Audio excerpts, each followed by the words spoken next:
When the Bach Choir's 50th season was coming up, I thought, well, to be honest, I'd been thinking about writing a work anyway, and I thought, this sounds like a good opportunity to do it, a good occasion to do it for, because somebody had given me a book of poems by Jeremiah Hopkins and said, here you are, set these to music. So there was that, and then with somebody else I'd had the sort of Assisi experience.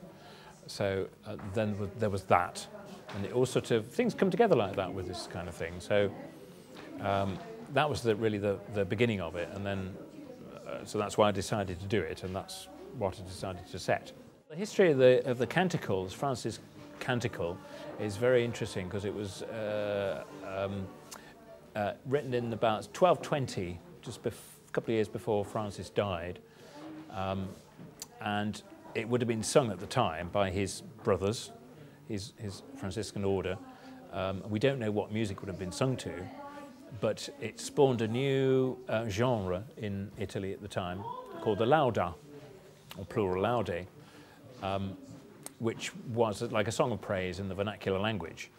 And this developed throughout Italy and eventually became the oratorio, which is what Bach choir sings. So there's a whole history line coming up through music that way. So that's what I discovered. So I wanted to use the word lauda, so it's called Lauda Creatoris, which means roughly in praise of the Creator. And it brings in St. Francis, his text, and the Hopkins poems as well, rather neatly, into a whole piece. Yeah, the actual music, yes. Well, that's been coming over quite a long period. I find it really hard work. I've never written a really large-scale piece before, so I've written short-scale pieces, and in a way, this is like short-scale pieces joined together, if you like. But there's a continuing thread through, because each little section of the canticle text starts with "Praise be to thee, my Lord," for this and for that. So it starts with the same bit of text. So the inspiration for the notes always comes from the words, from the rhythm of the words, and the feeling of the words, whether you want to make it grand or whether you want to make it like a dance, or whether you want something really, really atmospheric.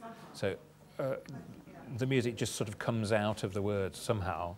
I don't quite know how it works. It comes out of the words and it goes onto the paper by some strange, mysterious process, which is quite difficult, slow, agonizing process.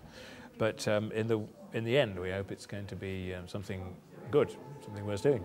People say, well, everybody's got a book in them. Well, I feel that one ought to have a decent piece of composition in one if one is a musician. So I suppose it's putting that down on paper and saying, this is it, really.